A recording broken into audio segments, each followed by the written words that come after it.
And welcome back. It's Tuesday. It's Echo Tuesday.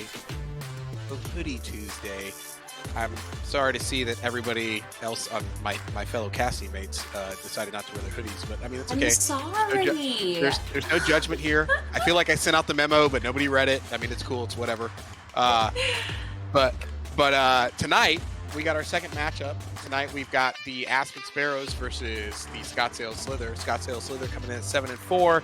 Aspen Sparrows coming in at 2-9. Coming off their second win from last week against the Frisco Dragons, who've just been a terror for the entire conference. But these two teams that are near and dear to my heart, that's all I'll say about that, are playing tonight. I think we got two very, very, very talented teams here tonight. I'm interested to see what both teams come out with. Both kind of coming from same backgrounds based on their pro teams. But what do you guys expect to see from both these teams tonight? And we got Scottsdale has just had some amazing stacks this season. Techno got moved up to pro, who was previously the Slither captain. So we'll see how that is affected. And then we see with the Aspen Sparrows, they picked up the original and a few weeks ago, and then they got Thunderfoot and Vanzi recently. So with B-Love now at the helm for the Aspen Sparrows. So we'll see a couple new players, but they've had some time to get some chemistry together. What do you guys expect to see out of both these teams? So yeah, I mean, gonna jump straight into rosters for us here, talking about the side of the Aspen Sparrows in the arena. We've got original B-Love, Thunderfoot, Vanzi, and Raptured. Raptured taking the place of Jake E, who is out tonight. Over on the side of Scottsdale Slither, we've got in the arena with us, Unknown, Antgas, Chewy Stack, iFoxy, and Gunny Saw. Also missing one of their main roster players. That is Gasolini, who is not in the arena, and they have opted to stick with the gas theme and put Antgas in Gasolini's place. So point of parliamentary procedure. Gas and Gasolini are the same person. People, right? Yeah. Yeah. And sometimes he just likes to change it up and try something new. So full roster for the Slither. Sorry, I missed out of the pre-show notes. All right, so yeah, I guess it is full roster then. Antgas is also Gasolini? Question mark? It's strategy. It's strategy. You don't know who you're seeing. Oh man, but we still, okay, well I guess that is why we're sticking with the gas theme, I suppose.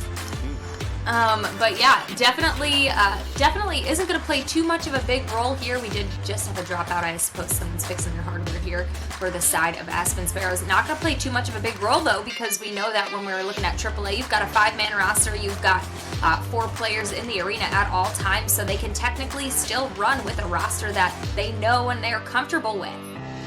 One that knows their plays, their rollouts, their strategies, their mindset, one that they've played and practiced with. So I would say it's going to be, it's definitely going to be a good game. But we know Scottsdale Slither has just been ridiculous in this season. So that they have, and took a very close loss against the New Haven Ninjas, who are running the Western Conference right now. Came right back with a heavy-handed win over Vancouver Lightning.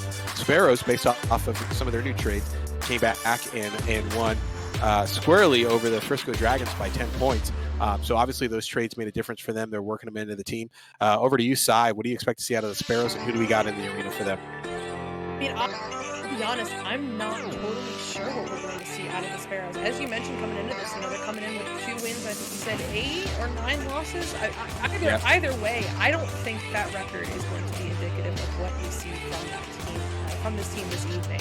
As you mentioned, underwent some pretty massive roster changes, and I think it's going to come down to, have they had time to gel with those new players yet? I think they have. Looking at the names here on this Aspen roster, I think this is going to be a very solid match from both of these teams, as both of these teams at least have a starting core from their respective rosters.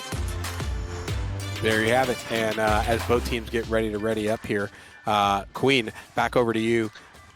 what do you think is the kind of big X factor for tonight's game between these two teams? Kind of talked about how a little bit of the rosters and the records are not necessarily indicative here for the Sparrows. Slither have been on a tear, but obviously still in the hunt with some L's on the board. What do you think is the big X factor for tonight? That's going to decide this game. I think that, what's going to decide the game, I'm not quite sure, but I think that what we're going to see, just because of the Aspen's record, they started off the season kind of struggling to find their wins at first, and they've definitely found their footing in the later half of the season here. And so I think that it could potentially be a mistake that Slither makes walking into this feeling very confident, knowing that Aspen Sparrows struggled in the beginning half of this season. Potentially not knowing that it has been a very steady climb for Aspen Sparrows to find themselves inside of the arena. So, definitely would be to underestimate the ability of the Aspen Sparrows at this point in time. It coming back in as we start this round. Back to you. No fear does not exist in this dojo. No fear at all. Oh my goodness, except no fear. A little bit of fear. It's all right. They recover. They got there. They're sending this one now into the zone of Aspen Sparrows. It is Vanzi there first, immediately getting stunned out here. Gunny Saw with the pickup, looking for that behind the back shot, but not quite going to be on. Now it is going to be another race. This time it's Unknown driving in toward the goal. Goes for that pass out to Chewy Stack at the shield, and everybody jumps at him. Oh no! Yeah, I mean, maybe a little bit of miscommunication there as to who was going to stay home in that goal, or looked like it could have possibly been two goalie being dragged out there by their teammate. But either way, the attempted push there does not work in the Aspen Sparrows' favor as they leave the goal wide open for the Scottsdale Slither to put the first 2 points up on the board here. To Scottsdale, but you know that Aspen is going to be looking for a quick answer.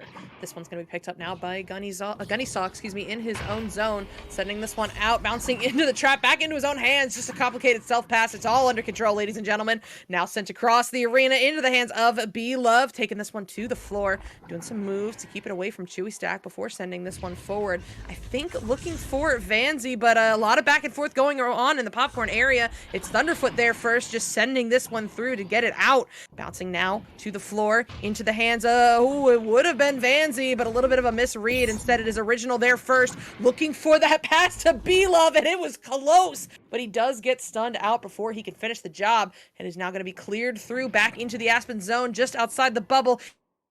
Hands of Chewy Stack under some pressure here from Thunderfoot, looking for the goal. 2 dings, but neither go in. And Original has the opportunity to send this one forward to B-Love, but Unknown is all over him. Unknown now looking to send this one through, and just a little bit off on a lot of these shots here right now from Scottsdale, wouldn't you say? Yeah, definitely a little bit off there, but big turnover, and the attempted shot just off the shield there, but Thunderfoot able to put that one in for a quick response, and 2 points go over to the Aspen Sparrows. Yep. Great work there from the side of Aspen. I mean, under so many shots, still manages to come away with it and secure the 2-pointer to tie this one up at 2. And now we will see the first joust advantage from Scottsdale of this evening. It's going to be iFoxy as the QB, looking to send this one through to Unknown. Unknown now relaying this one forward to Gunny Saw, open goal, but that's just a little bit too high. Bouncing out of the bubble, into the hands of B-Love, but pocket picked here by Unknown. And Unknown not able to get that one in, bouncing off the backboard, into the hands of Chewy Stack. Under some pressure here, Vanzi forcing this turnover for B-Love. B-Love now sending this one forward, taking a bounce off the double diamonds into the hands of Original. That's not going to go in either. A little bit too low off the shield, into the hands of Vanzi, under some pressure from iFoxy, holds onto it for just a little too long as iFoxy sends this one all the way deep, off the ceiling, off the backboard, into the hands of Gunny Saw. One more cut to Chewy Stack, and that will do it. Fantastic setup there by Gunny Saw, able to recognize that they have 2 defenders in front of them on goal as they are on the side of clock there, and opts for the pass up to Chewy Stack, who's got an open lane, and that is the urge you have to fight to not push goal when you don't have those numbers or that lane, and a fantastic job there by the Scottsdale Slither. Oh. shot by Unknown. A ridiculous shot there indeed, as Scottsdale Slither forces the Aspen Sparrows to scuff their rollout, maintains that possession from the interruption, and is able to capitalize on the open goal opportunity, and that was Unknown sinking a 3 for the side of the Scottsdale Slither. Good work from them, and they get back to it. Oh my goodness, Gunny Saw and Unknown so fast with that stack. Now sending it to Chewy Stack together with iFoxy, sending this one through, bouncing up high off the ceiling. Who's going to be there first? It is Original. Original now getting this one cleared through that far side tunnel, immediately bouncing into the hands of Gunny Saw, who gets through the incoming stack. Gunny looking to send this one forward to Chewy Stack, but instead now up to iFoxy. iFoxy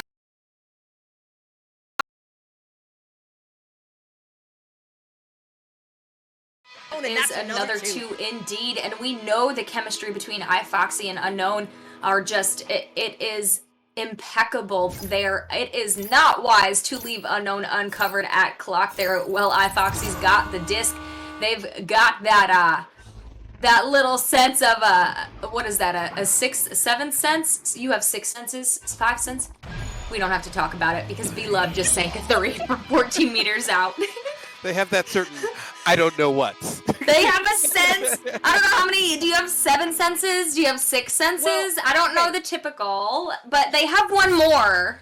Yeah, that's what I'm saying. You know, the average person has 5, but it's become apparent that B-Love has 6, and that one is a sense for the open goal, which he just found with that 3. Good work there from Aspen Sparrows. However, here comes Scottsdale. They're going to send this... This one into the hands of Gunny Saw, doing some moves. Oh my goodness, what a connection there with iFoxy, but just under a little bit too much pressure to make that shot work. However, it does bounce into the hands of Gunny Saw. They're going to have another go at this. It's iFoxy under the boot, hitting an impressive little bounce pass over to Unknown, who is quick to capitalize. Yeah, quick to capitalize indeed, as the goalie jumped out there trying to attempt to intercept the pass over to Unknown, but a few seconds too late there, leaving the goal wide open for Unknown when they received the disc, able to juke around the defender and put 2 points on the board there. Yep, great work from them. And oh my goodness, another read here from Gunny Saw, going all the way for the half-court submarine, but just a little bit off on that one. And so is that clear. Oh no, bouncing low into the trap area. It's going to be Gunny Saw and Chewy Stack, not quite coming to an agreement on who's going to grab it, but Gunny Saw with it now, sends it over, cross into the hands of Unknown, looking for the cut to iFoxy, but Vanzy says a no, gets the interception, gets the clear down. It's Vanzy once again. Oh, so close! Off the ding ring, almost getting it done on both sides of the arena. This is now bouncing around in the midfield. Original there first, but gets stunned out by the drive-by stack. It's going to be iFoxy picking this one up. Under some pressure here, sends this one across. An unfortunate bounce right into the hands of Original. Original now up high in the midfield, looking to send this one through, bouncing in the trench into the bubble. Who's going to be there first as Thunderfoot is stunned out? It will be Unknown on the ceiling, sending this one to iFoxy. A little bit of bad momentum there, but still gets this pass off through the far side tunnel. Immediately picked Thunderfoot. Thunderfoot now up to Original. Oh my goodness, what a move! Yeah, I mean, not shocked there. Original able to pull that one off there and sink a 3 from 23 meters out. I often talk about Original's sense for the game mechanics and how well he knows how to maneuver in the game, and you just saw it there, creating an avenue and a lane for that open 3. I mean, absolutely. I cannot get over that jump. I just rewatched it. But here comes Scottsdale looking for some last-second points. That cut is just going to be a little bit off. And so we will get out of this round 11-8. 11-8 indeed in favor of the Scottsdale Slither, but we are going to take a quick break, and we will be back after a word from our sponsors. Harley-Davidson builds bikes that are meant to ride. There are vehicles your parents would recommend you drive. Then there are the motorcycles your crazy uncle who gave you fireworks for your birthday tells you to ride. You wouldn't want to let your uncle down, would you? If your need is speed, chrome, and custom paint, check out all of the new and pre-owned bikes at Greenmount Road Harley-Davidson in O'Fallon, Illinois. Don't let your uncle down. Get to Greenmount. And welcome back to the second quarter of our second round of the night on Echo Tuesday. And we got ourselves a close game, 8-11. Both teams playing their heart out here in the first quarter and just going all out. We've seen a couple missed long shots. We've seen some long shots make it. We've seen some very aggressive defense and offense out of the Slither. We've seen some great defense out of the Sparrows and some great stacks out of the Sparrows to take advantage of those long clears. What are you guys seeing? Queen? I think the biggest thing is Aspen Sparrows setting up a little bit more on bubble defense. They're having a hard time stopping the pushes coming in from Scottsdale Slither, and a lot of it seems like by the play that it's boiling down to lack of communication and positioning inside the bubble there. So definitely a little cleanup on that would do them a lot of justice to stop or slow down the scoring for the side of the Slither. There you have it. Back to you guys in the booth. On there, and oh my goodness, Scottsdale wasting no time getting on the board with that 2 from Gunnysaw. A quick 2 by Gunnysaw there indeed for the side of the Scottsdale Slither. Able to capitalize on that rather quickly. I guess they did not like the encroaching scoreboard there coming in from the side of the Aspen Sparrows and decided they wanted a quick 2 points there moving into the second quarter. Absolutely, but you also know that Aspen is looking to return fire just as quickly, and there it is! Vanzi finding that quick stack with Thunderfoot to get into the bubble and secure the 2. Yeah, great communication there on the side of the Aspen Sparrows to recognize that stack was originally broken up, but the 2 players were very close. That was Vanzi and Thunderfoot, noticing the pass a little bit off the mark, quickly getting stacked and capitalizing on that opportunity there, and look at the goal to get 2 points on the board and bring this to a 3-point game here. Absolutely. Here comes Scottsdale Slither once again. Oh my goodness. I mean, hey, if it wasn't intentional, it looked like it. But B-Love still gets to it regardless, forcing this turnover. Picked off by iFoxy in the midfield. Looking for this. Oh my goodness. If that was in. Oh, it is picked up here by Gunnysaw, and with a little bit of help, it will go in for the 2. Gunnysaw there receiving the clear from iFoxy with, I believe that was 3 defenders in the bubble there, trying to get Gunnysaw away, but Gunnysaw walking away with the points with a shot off the backboard to get 2 points for the Scottsdale Slither, and with the disc now is the Aspen Sparrows. Yep, here comes Aspen. This one all the way down into the bubble. Picked up here by Chewy Stack. Chewy Stack now sending this one through. Just barely gets through B-Love, bouncing around. Actually, yes, it will be Chewy Stack getting a slap away from B-Love. Picked up by iFoxy, who flings this one forward off the backboard, bouncing out of the bubble now before anybody can get to it. He's going to be under some pressure here. It's B-Love there first, slapping this right back through the same side tunnel, bouncing off the backboard in the bubble. Where are these stacks? Everybody a little bit slow to get to it, but it will be the Aspen Sparrows. They're going to have a second here to set up. Oh no, I'm just kidding. They will not, as that pass is a little bit off its mark and gives the stack the opportunity to get there. It's Scottsdale Slither once again taking advantage of these quick transitions. Yeah, that time Aspen Sparrows not able to capitalize and get together there for that missed pass, and it was Scottsdale Slither who are able to stack quickly and receive the disc off of that flat wall bounce there and get some points on the board. Truly unfortunate. Aspen Sparrows had a great opportunity there, and these passes just off the mark are being punished from the side of the Scottsdale Slither. And speaking of being punished, 2 back-to-back interceptions here for Aspen to get it back. It's B-Love now just outside the bubble, looking for that cut over to Thunderfoot, but instead it is going to be intercepted. Picked up now by iFoxy, relaying this one forward. Where are the stacks? It's Chewy Stack all by himself. You don't need... You've got Chewy Stack. He gets there on his own. Chewy Stack is his own stack, putting in 3 points for the side of the Scottsdale Slither from 8 meters out. And that is a timeout, and fingers crossed that's coming from the side of the Aspen Sparrows, looking to slow down the momentum of the Scottsdale Slither and get their mentality back, but also re-strategize a little bit here as the Scottsdale Slither took a 10-point lead. But to focus, can you confirm it did? It didn't. Yeah, it came in from B-Love for the side of Aspen Sparrows. And if you know B-Love, you would love B-Love. And if you don't know B-Love, you should know B-Love, because he is just a fantastic human. Like, all around. but also has an incredible brain in the arena. So B-Love is able to recognize these moments when something isn't working and slow the pace down. So yeah, very, very wise move from the side of the Aspen Sparrows before Scottsdale Slither runs off with this one. Yeah, good point. And those are all valid points. Yes, B-Love is awesome. Especially if you don't know B-Love, first thing, ask him what he did before he played Echo. And you're in for a treat. But you are indeed. I mean, rolling in here, a great pause by the Sparrows to basically, they do not want to go down this far into the half. So they got to close this gap a little bit. It was a great, timely timeout there. We'll see what they do with it. Coming back to you guys here in the booth. Yep, here we go. It is Aspen hopefully recharged from that timeout. Original gets through Unknown with the move. Now under pressure from iFoxy, sends this one deep. Unfortunately going to take some awkward bounces around the arena into the hands of Unknown. Unknown just forced to send this one forward. Nothing quite open, but the stacks are going to be there. You know, our favorite stack, Chewy Stack at the shoulder, drawing out that pressure from Thunderfoot. Oh my goodness, Gunny Saw all over that top pocket. Yes, there is a game going on. We'll bring it to you in a second.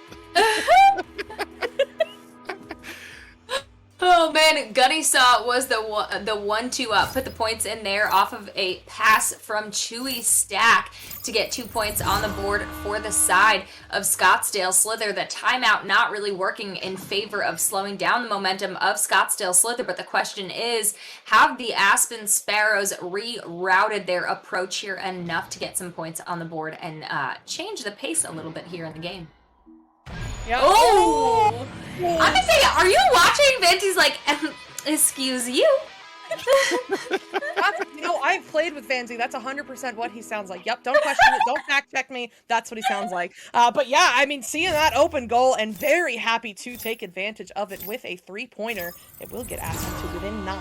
But here comes the Scottsdale Slither once again. iFoxy getting the jump over 1, getting through the second, sending this one deep, but the third will get the pickup. That's Original, sending this one forward to Vanzy.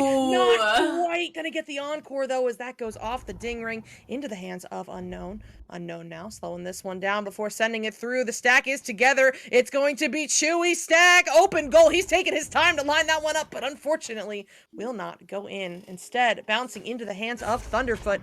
Thunderfoot and Original together send it to the waiting Stack, who's looking for this dribble play. It's a leech and then a counter leech. B-Love, no, not just off the ding ring, off the inside of the ding ring. However, Aspen does keep the possession, so they will have another opportunity. It's Original on the back line, sending this one forward, bouncing, but the easy read here from Scottsdale Slither, and then slapped through by B-Love. So much back and forth going on right now. Finally, Gunny Saw getting a solid hand on it before sending it to iFoxy. iFoxy under some pressure here, now sending this through the mid. It is going to be a race. Who will read it first? It's going to be Original coming out of nowhere to get the pickup, get it out of his bubble, looking to send this one through, but that's into the hands of iFoxy once again on the back line. Foxy now surveying some options, buying some time, waiting for the teammates to get open before sending this one over to Gunny Saw. Gunny Saw doing some moves on the post, wanted himself, but not quite going to work out for him as that goes off the ring into the hands of Foxy. And what a save here from Vanzy. We've been saying his name a lot today. But Scottsdale gets back to it. They're going to have another opportunity as this pass, a little bit off on that one as well, bouncing out of the bubble. It is going to be iFoxy there first, not quite able to get the pass off, though. It is slapped forward now into the hands of B-Love. No stacks together just yet, but he's still forced to send it on through, bouncing off of that back wall, down low in the bubble. It's going to be a race, and that race is going to be won by the as this bounces now into the hands of Chewy Stack. Chewy Stack pre-stacked here with iFoxy, looking for this dribble play as they send this one all the way off the backboard, off the shoulder now into the hands of Original. Original sending this one through, but my goodness, what a read here from Gunny Saw. Quick pass up to Chewy Stack, and goalie is stunned out. That is a 3. That is a 3 indeed, coming from 11 meters out. Chewy Stack sinking that one after quite a bit of back and forth, but Scottsdale Slither able to walk away with the possession here, and we're still seeing the Aspen Sparrows struggle a bit to maintain possession and have these clean passes, and it's costing them a lot of points on the scoreboard here, but a big opportunity for them now. Oh my. Oh my, indeed, as a B-Love. I mean, gets there first, but all of the pressure on him. Not quite going to be able to make that one work. And that is the end of round 2 here. Scottsdale Slither taking this one at halftime, 25-. There is plenty of time left on the clock, but we got to see, we got to get a word from our sponsors here first.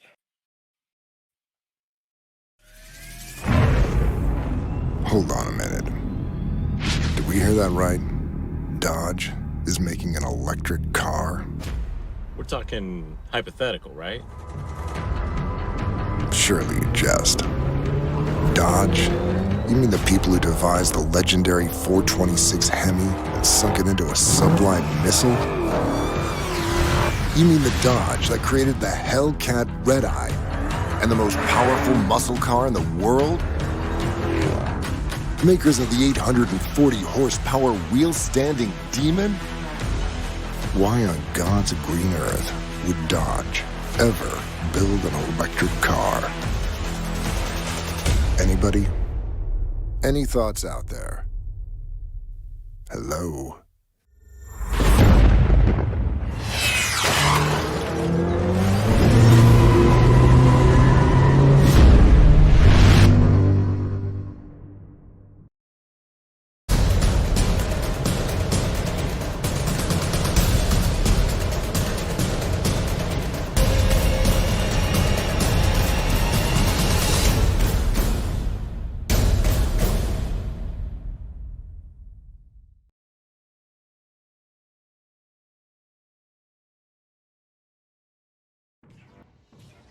And welcome back to the to the Big St. Charles Motorsports halftime show.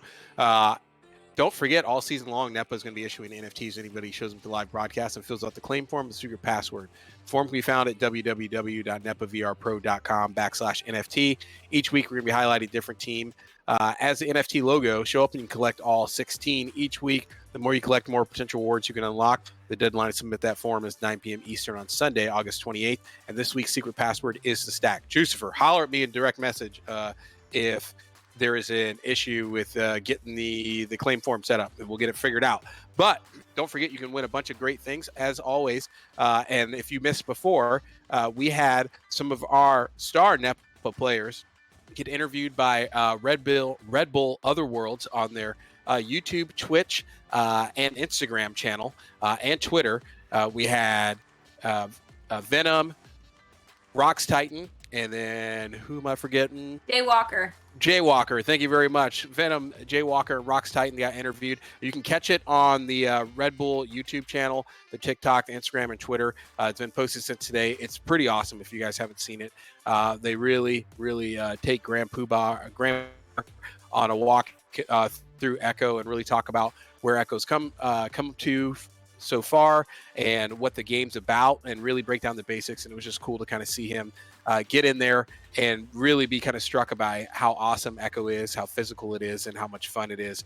So get over there and check it out. The link is in the chat. We will repost it. But with that, getting back into the halftime here, ladies, I brought you guys back, two wonderful ladies who have been casting for you all night. If you haven't been paying attention, turn your volume up, open your eyes. But we've got a great game here going with the Aspen Sparrows and the Slither. Sparrows trying to keep it close. Great tactical timeout. The Slither just been capitalizing on a lot of those really kind of unforced errors and forced errors coming out of the Aspen Sparrows. Queen?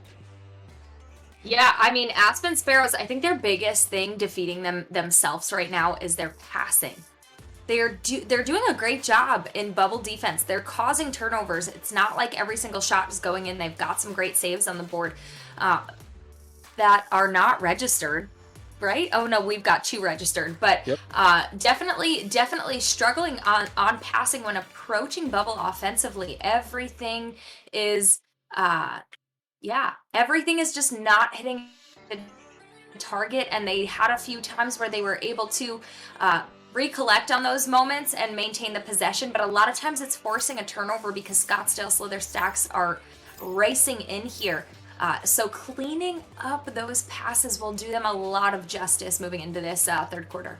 Yeah, and I mean, both teams with all 4 players with points on the board, with only 3 players for the Slither, but all 4 for the Sparrow. So, by all rights, they should be leading here in this game based on kind of what we've seen in previous games. But those long passes will get you when they have your game plan broken down. So, switching to those short passes, we'll see what they come up with here coming out of the halftime. And I'll take it back to you guys. Sai, any following thoughts here before we get into the start of the second half? Man, I'm not even sure if short passes are going to work against Slither right now because, I mean, have you seen iFoxy and Unknown in the midfield? They have been shutting down so many clear attempts. So Aspen, I mean, has such an uphill battle going on right now going into round 3. I think they're more than though. You know, before that timeout from B-Love, they were only down by 10, and once they stopped that momentum, the gap only got bigger by a mere 2 points. So this is still anybody's game. It is just a matter of who is going to get into this game, you know, put their headsets on and be like, all right, let's go. Yeah, beware the twins, and we'll see if they have an answer for them coming in the second half. Tonight's broadcast brought to you by iHeartRadio and Asterion. Back to you guys in the booth. All right, away we go into round 3. That first headbutt going to the Slither, but the first possession going to Original, and almost the first points as well. That's going to take an awkward bounce off the backboard all the way out to the popcorn, where it is recovered by B-Love. Sending a quick pass across over to Thunderfoot at the Cloud. Thunder, not liking his options, hits this quick reset to B-Love once again. B-Love drawing out this pressure from iFoxy before finding Original on the ceiling, looking for one more cut over to Thunderfoot. But oh no, Thunderfoot was already in transition there. However, Vanzi is the first one there. This is the resilience from Aspen that they've been missing all night, you know, getting to their own mistakes. However, I've just Caster's cursed it now as Scottsdale sends this one all the way through down into the Aspen zone. It is going to be Original, losing it to iFoxy. Gunny Saw picking it up and converting this one for the 2. Yeah, definitely a fantastic play there. iFoxy able to walk away with the disc there. Gunny Saw being the one to put the 2 points on the board. Scottsdale Slither still coming out swinging after a 5-minute halftime. They did not lose any momentum, which we do see often here. Sai, that 5-minute halftime can hurt the team that is up, but in this case, it did not. Yep, it has not. As Gunny Saw, oh my goodness, looking for a shot there from the ceiling. It is just a little bit off. However, it is iFoxy there first under some pressure. Finds the 3. Did he even look at the goal? I don't believe he did at all there. But iFoxy, I mean, those types of things, they take practice. This skill that you see at this level, especially with the mechanics that you see in game and the understanding of them, they don't come just because, you know, they've casually played this game. These are skills that players like iFoxy have worked very hard in order to perfect and maintain.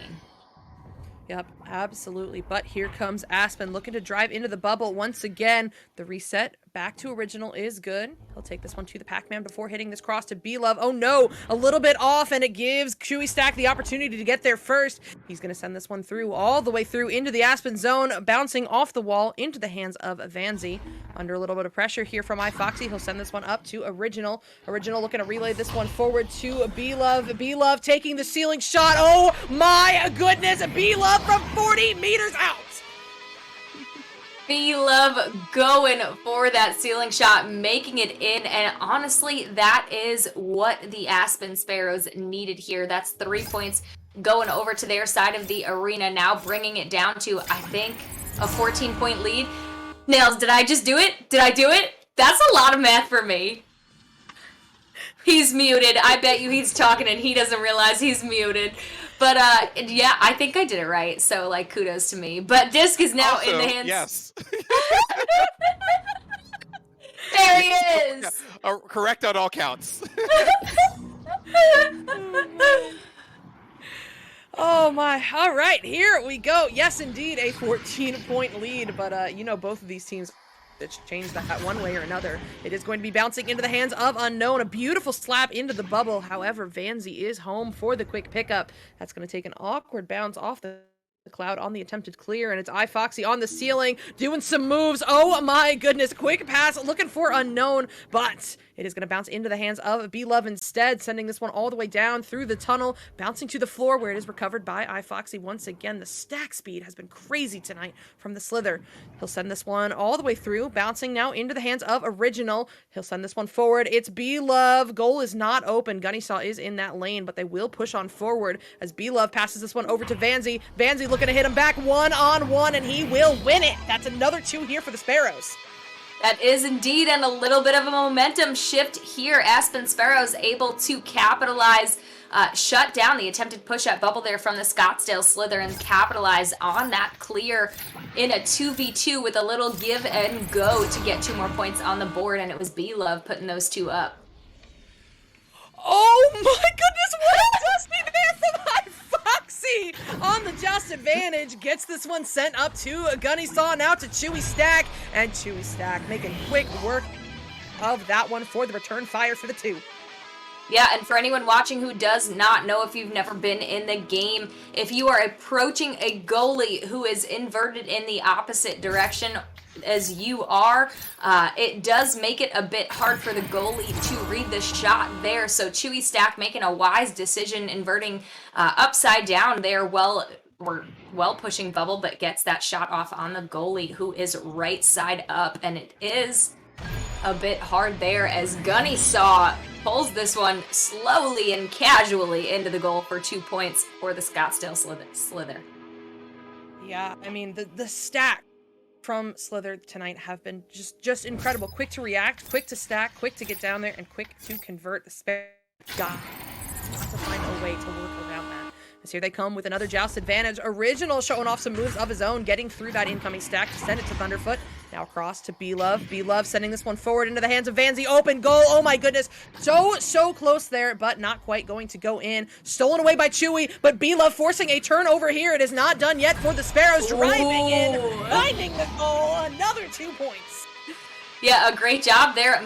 I mean, again, momentum here is still coming in from the Aspen Sparrows. Even if Scottsdale Slither did score there, they are still putting points up on the board more rapidly than they have been in the first and second quarter here. The question is, can they outplay the Scottsdale Slither moving into this second or fourth quarter? Oh, pass just a little bit off. Let's see if they can do it. Oh. A lot of funky things going on there for just a moment, but it is going to be recovered. We love a little party in the middle of the game. We love those little raves. But here comes iFoxy with this read on the back line, looking to send it on forward, bouncing beautifully into the hands of Unknown. What a shot! What a play from the Slither. What a play indeed. Unknown takes out his step ladder to walk down it, try and get around those defenders, but just gets enough space to have a lane to the open goal and sink the 3 points for the Scottsdale Slither. That's great work from them, but 1 minute remaining. Let's see who's going to get some more points on the board here in this quarter. It is bouncing now across into the hands of Thunderfoot. Quick pass over to Vanzy. Vanzy doing some moves. Oh my goodness! Man, it's a one-man army to secure the 2. Wow. I mean, Clip it. In case you guys were wondering, does Vanzy have knees? This is now answered. Vanzy definitely has knees with all that ducking and jumping there in order to get into the goal for 2 points. Definitely a little twisty turnies there on their joysticks too to invert themselves, get away from those defenders, and capitalize on that moment. Absolutely, and you know what? That is just what Aspen was looking for, right? You know, a couple points there, a little bit of a momentum shift, hopefully for them. Oh no, though, the immediate interception from iFoxy. That's not how you start it. He's sending this one to Unknown, and oh my goodness, we know what that combination does over and over and over again. They have found another three-pointer. They have indeed found another three-pointer there as the clear from the Aspen Sparrows goes directly into the hands of iFoxy on the back line there, and they are able to capitalize on that opportunity. But that's the end of our third quarter, and we will be right back after a quick word from our sponsors.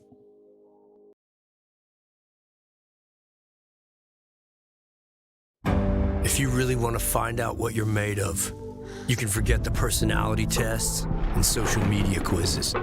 Because the only way you're ever going to know is by heading into the big, wild, raging, so damn beautiful it hurts world and finding out for yourself.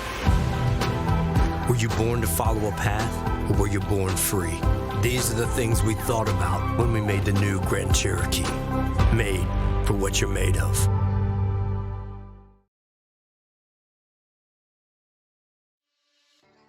Welcome back to the fourth and final quarter here between the Aspen Sparrows and the Scottsdale Slither. We have got some great action tonight. We've seen some great action both of these games. This game coming in, the Echo Twins, hashtag Echo Twins. I'm trying to get it going. It's a thing. Between Unsound and iFoxy, just on a tear for the Scottsdale Slither. We see the Aspen Sparrows, some brief highlight and very bright moments there. We saw some great movement and shots from B-Love and Vanzi doing some magic with the magic feet there inside the bubble, but just not quite enough. Queen? Yeah, definitely not enough, but they have picked up their momentum, so it's still possible for them. They are not out of time. I mean, granted, obviously, we know I don't math well, but they've got a full 8 minutes here, 7 minutes and 40 seconds, so they can definitely get some points on the board here, but they're going to have to hustle and outplay the Slither, and that's a tall order. Absolutely is a tall order, and we do have a drop from the arena. I am really bad and do not recognize who it is, but that is why they have that fifth man in tunnel to put them in, so maybe we're going to see a little bit of Antgas tonight. Actually, we will. The assist comes from Antgas to iFoxy for the 3. Yeah, I'm just looking here. We're looking at Scottsdale Slither. Looks like Gunny. Yeah, there it is. Gunny The saw captain. dropped out of the arena. Definitely been a heavy hitter too for the side of Scottsdale Slither tonight. So possibly an opportunity here for the Aspen Sparrows to capitalize on this moment. But as I say that, that's another turnover, and the disc is now in the hands of the Scottsdale Slither side. Yep, it's going to be Antgas redistributing this one forward. An immediate pick, though, by Original. Original doing some work on the wall before sending this one over across to Vanzi. Vanzi under all of the pressure here from iFoxy, who does force the turnover. Foxy now just looking to get rid of it, but Vanzi is back on it now, sending this one. Ooh, it takes 2 tries, but does get this one sent off. It is going to be a bit of a fight. Original gets the ender on iFoxy to win the possession. Now working this one forward to the Cloud before hitting this quick reset to B-Love, who's looking for Thunderfoot up high. Oh my goodness, all part of the play. No way! I mean, Queen, what just happened? Vanzi able to pick up that missed pass there. Like you said, all part of the plan. Picks that up. Somehow does a little ducking and jumping, draws out 2 defenders, and creates an open lane to goal there to swing it around to the top of their head and let go for the 2 points. Oh my goodness, almost another opportunity there from Aspen, but Antgas does shut it down, sending it over to Chewy Stack, and oh my goodness, what a shot! Yeah, I mean, I've had the privilege of playing a few times with Chewy Stack. Know and love Chewy Stack, fantastic player there, but 32 meters out, Chewy Stack is sinking that 3 for the side of the Scottsdale Slither, and with the disc now is the Aspen Sparrows. It is going to be the Sparrows, Original to be specific, but oh no, that pass intercepted here by iFoxy. iFoxy sending this one through, connects with Unknown, and I mean, how many times have we seen that combo tonight? It is another 2 points here for the Slither. Yeah, absolutely. And it is Unknown and iFoxy, which is the duo that I was attempting to talk about before. Their chemistry is insane. We know their connection. When you've got those types of players in the arena with you that you can almost just read their mind because you are so connected, it helps so much in those situations, and I know Unknown and iFoxy have that as they get 2 points out of the Slither. Ooh. Been looking for a 3-pointer. It will be a little bit off as it is picked up here by Unknown. Gunny Saw is back in the arena. I don't know if he's actually on the field just yet, though, as iFoxy is taking this one to the ceiling, drawing out those defenders before finding Chewy Stack at the shoulder. Oh, what a defensive play there by Vanzi, not able to get it out. It's Unknown driving in, and what a save from Original. Original now under some pressure, can't get that one out either. It's Chewy Stack finally finishing the job with the 2. with a 2 indeed. Chewy Stack sinking that one again for the side of the Scottsdale Slither, and we are seeing them pick up the momentum here in this fourth quarter. They've definitely run away with it a bit. The scoring pace has slowed down now for the side of the Aspen Sparrows. And that is another interception there, or turnover. iFoxy sinking a long 3 from the ceiling there, 12 meters out, just outside of the bubble. And man, these are hurting. This isn't the first time QB is getting stunned out and losing the disc side. Yeah, it is. It is not. And Aspen has to find a way to deal with this high aggro, high pressure, gameplay here from the side of Scottsdale. They'll have another go at it. This time it's B-Love as the QB, switching things up just a bit to send it over to Original. Original sending this one forward now to Vanzy. Vanzy looking for this ceiling shot to get it through iFoxy and almost gets away with it, but it is going to be just a little bit too high. Chewy Stack looking to send this one through. It is going to go through the tunnel, bouncing high into the hands of iFoxy. Open goal, and he don't miss those. That's another 3 here for Scottsdale. He does not miss those indeed. iFoxy on fire tonight here, especially in this last quarter there. Another long 3 for the side of the Scottsdale Slither. I would say it's pretty easy to say this is in the hands of the Slither at this point in time, but Aspen Sparrows still have an opportunity to put some more points up on the board here. Yep, still a little bit of time, 2.5 minutes to be exact left in this quarter. It is going to be Chewy Stack now sending this one forward, connecting here with iFoxy. The Stack looking to get home as iFoxy looks for the bounce. No way! iFoxy! Ooh. Oh man, iFoxy with that shot there. So calculated. If you watched iFoxy in the trench, lining that shot up to hit the wall perfectly to bounce into that goal. Just a fantastic job there, and that is the skill that I am talking about. iFoxy worked hard to get to where he is, and it pays off here in these matches like this. It absolutely does. I mean, we saw the little loading wheel over his head as he lined that one up. That was gorgeous. But here comes Aspen looking to answer back. Under all of the pressure here, it's Original on the floor, sending this one forward. It's going to take an awkward bounce, but Thunderfoot is there first. Looking to slap it to B-Love, but instead that is right into the hands of Unknown. Unknown trying to send this one into the bubble, but it is actually a complicated self-pass, completely part of the plan. Now to Chewy Stack, and the plan was to draw them out, and they did, so Chewy Stack can hit the 3. Yeah, another 3. I mean, what is this? Is that the 3rd in a row for the side of the Scottsdale Slither? The 3rd 3, right? Yeah. I mean, Aspen has got to find a way to keep their goal covered, or at least recognize the transitions a bit better. Yeah, I mean, at this point, it is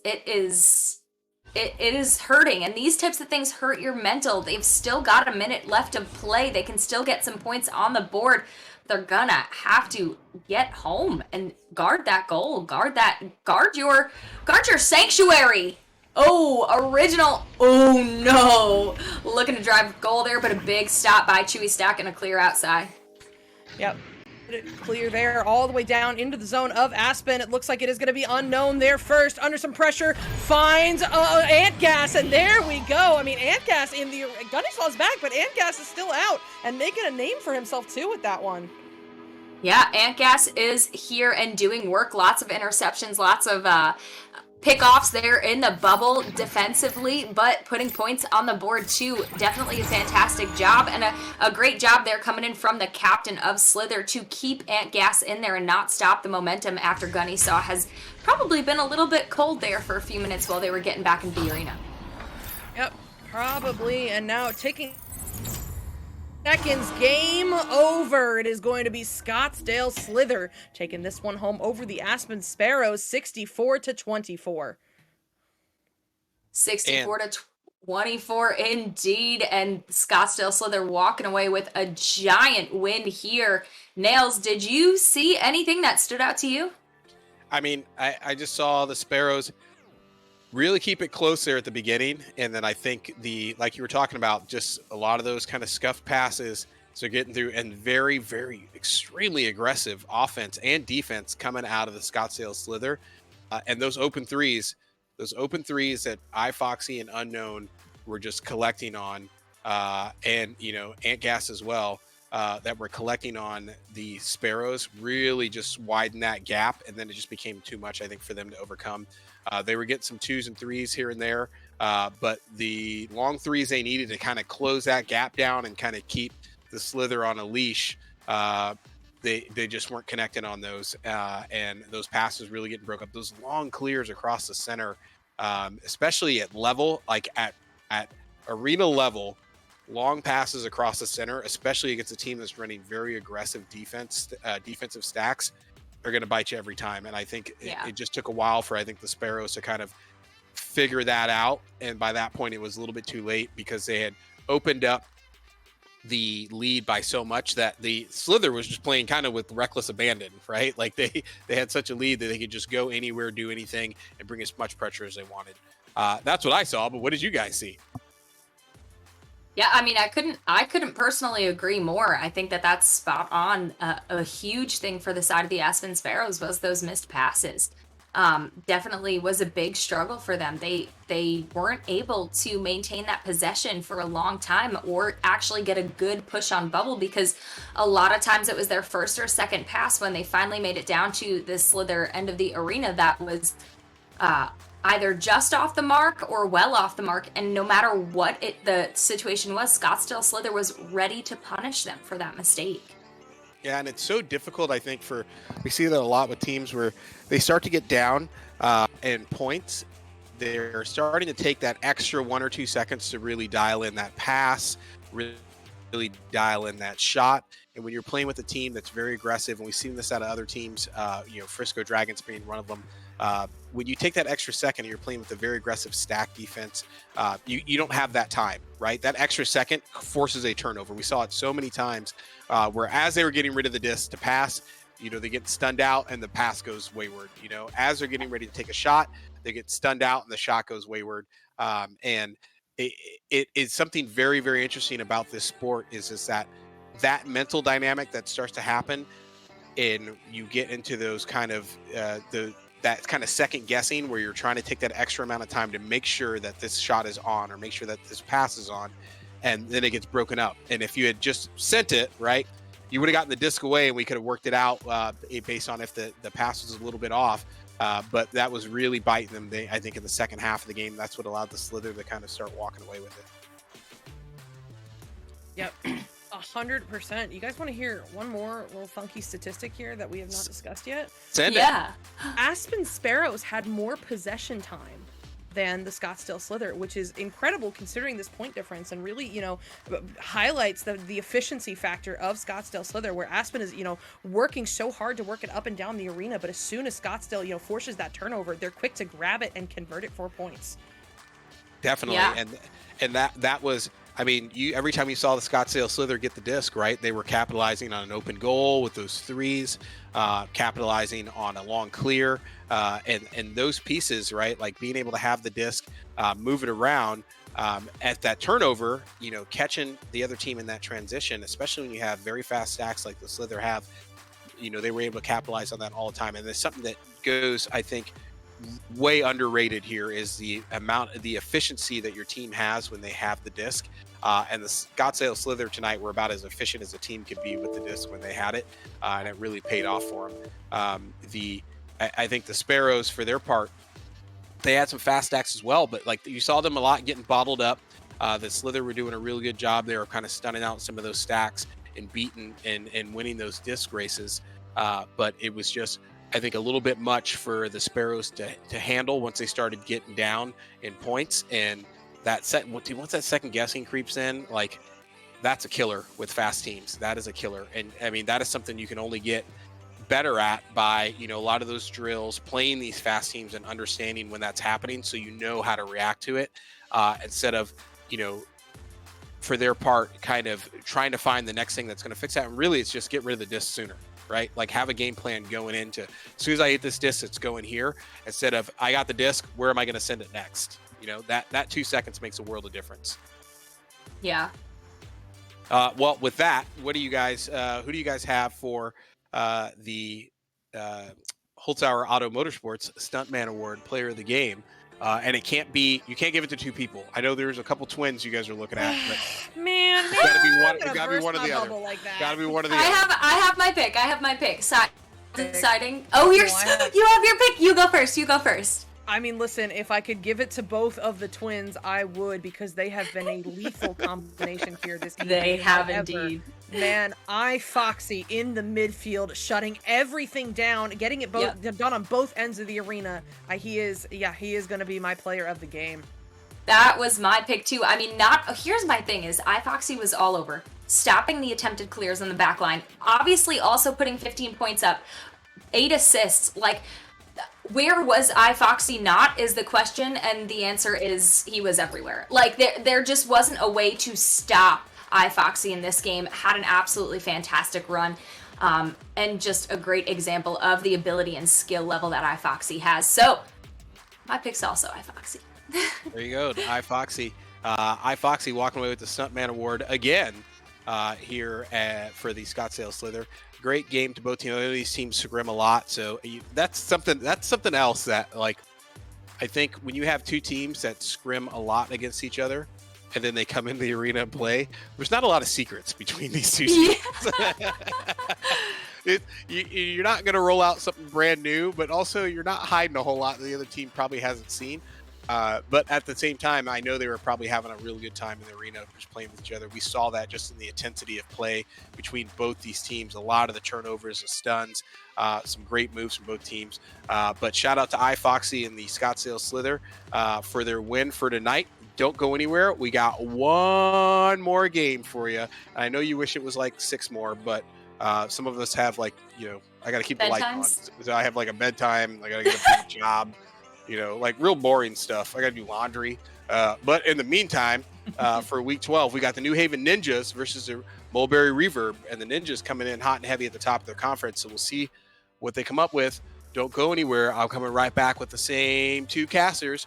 And to focus on the production, we'll be back in a hot minute. And to focus, before I let everybody go, are we going to drop the cast and move over to the server, or yes or no?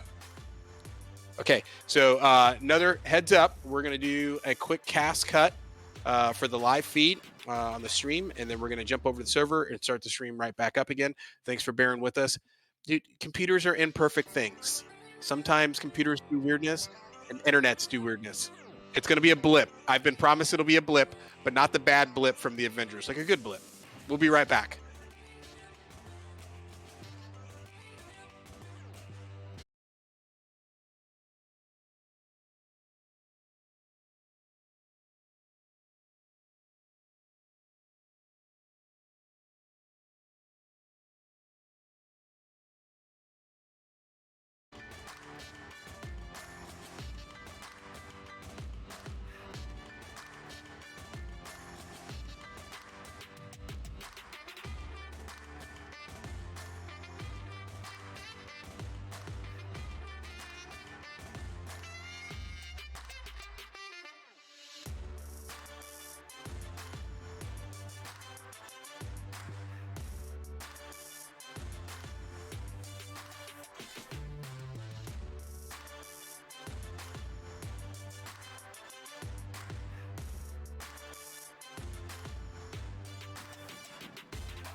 And welcome back to our final cast of the night. We got the New Haven Ninjas versus the Mulberry Reverb, the final matchup for tonight.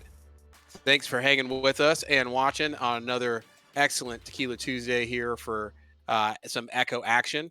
Here at the AAA, we've got the New Haven Ninjas rolling in tonight, 9-2 against the Mulberry Reverb, who are 4-7, but on a 3-game win streak. So we'll see what they come up with tonight. Rolling in. We'll start with you, Sai. Sai, what do you expect to see out of the New Haven Ninjas? I am expecting to see an extraordinary match. I mean, all of these names have been in and around the community and the comp community for a while now. And though I think some of these players, no, that's Mulberry that's had some new players picked up. I think New Haven, they've been together for a while. They have had time to gel, and I'm just super excited to see what they've got coming out of the tunnels tonight. Excellent. I'm sure it'll be a rip-roaring good time. Over to you, Queen, for the Mulberry Reverb. They found something special here in the last 3 games. They did find something special here, but one thing to take note of, I mean, unless we've got the same situation here where I don't know someone's alt is actually also them, but Shepard is out of the arena in this game right now. In their place is Duller Ranger. So it's definitely, that's a hard hit. Shepard is a ridiculous player. Shepard is, first off, ridiculously skilled in both ends of the bubble. Like, Shepard has a great sense of defense and a great ability to goalie, but Shepard also has a great shot and has the ability to drive goal just as your typical striker would. He's fantastic all over. So that could hurt on their side of the arena. It could. I mean, I would assume they're still going to be okay. They've got 4 rostered members in the arena. They can obviously sit that sub as a tunnel 5th.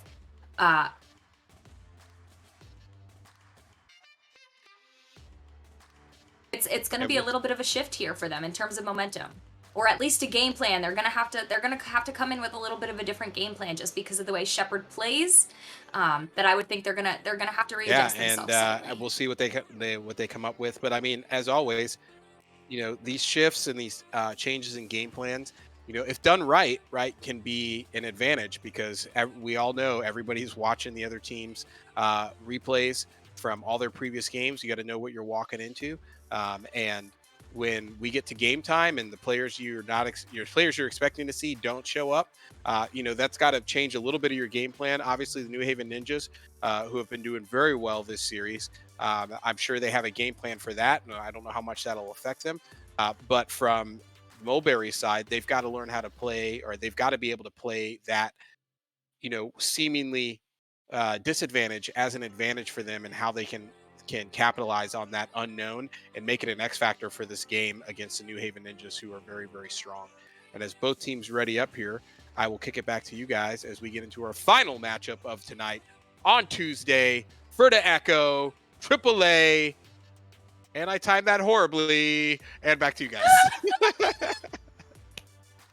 A for effort. A for effort. But away we go into the first round of the final game this evening. It seems like the first possession's going to be Superfly, and he's looking at an open goal. He knows what to do with those. He will secure the 3 here for New Haven. Yeah, Superfly is sinking the first 3 here from 11 meters out for the side of the New Haven Ninjas, coming out with a bang here with a quick goal there just a few seconds into the game, and now a joust opportunity going to Mulberry Reverb. Yep, Mulberry here with their first joust advantage. This pass going all the way through, actually taking some bounces. It's going to be a race. It is Frozen Scorpio there first, resetting here to Rip Red. Rip Red under a little bit of pressure, just opts to send this one back to Salty, who immediately feeds it forward into the hands of Frozen Scorpio. Frozen looking for Tasuna on the ceiling. Tasuna not liking those options, though, does go for the reset back to Salty, who quickly sends this forward now into the hands of Rip Red. Rip Red, the immediate cut to Salty. Amazing communication, I would assume, there to find that option, and Salty hits the 2. Yeah, Salty Raccoon hitting the 2 there with a quick response. Not able to get the 3, but the quick response and points on the board are huge here for the side of Mulberry Reverb, so that New Haven Ninjas don't run away with it. And we know the Ninjas are a team that can quickly run away with it in this arena here. Yep, Absolutely. But here comes New Haven once again. It's Canada with the open goal, but under just enough pressure that he is, he misses that shot. However, New Haven does keep the possession as this is now reset back to Jay Franzel. Jay Franzel taking this one low to the floor before crossing over to Bloop. Bloop doing some moves around the shield to lose everybody but Salty Raccoon, who gets the save. And with a little bit of help here from Frozen Scorpio, he gets this one sent to the mid. Rip Red sending this one forward now off the back wall right into the hands of Bloop once again here for the side of New Haven. This is going to get passed up to Jay Franzel on the nose. Under a little bit of pressure here from Rip Red. Looks to get that easy reset, but oh no. Bouncing now into the hands of Frozen Scorpio, who hits this quick reset back to Salty. Salty down low, cross to Tasuna in the trench. Under some pressure here from Superfly. Just sends it on back to Salty Raccoon at that cross side station. Salty now looking to send this one right on back. A little bit of monkey in the middle going on right now with Superfly before hitting this cross over to Rip Red on the post, doing some moves. Oh my goodness, what was that? That was quite the redirect indeed. Doing a quick turn there on the post to get away from one defender. Now looking at a 1v1 with just the goalie and able to get 2 points on the board. And while Shepard is out of the arena, we are seeing that Mulberry Reverb is having no issues adjusting here. No issues. I mean, Mulberry just on it right now. But let's see, as New Haven is going to want to have something to say about it. Superfly picking this one up underneath the bow tie, sending it to Jay Franzel. They have all the numbers they could possibly want, but Jay Franzel will not use any of them. He's getting it done himself with that 2-pointer. Yeah, Jay Fran looking at a, I believe that was a 2v1 here. I don't have my replays, unfortunately. 2v1 there, and Jay Fran opting to take that one in himself, noticing that he did have a lane and able to get the points on the board there for the side of the New Haven Ninjas, bringing them up by just 1. Yep, by just 1. And you know they are looking to extend it as they work it down into the opposite zone. Oh my goodness, what? No way! There's no way! I mean, Queen, there's no way! There's no way! There's no way! But yeah, that is Bloop, who sticks a little bit of a floor bounce shot there, just passing the reach of the goalie trying desperately to get in that lane, but it does make it in the goal for the 3 points, and now at the disc is Mulberry Reverb.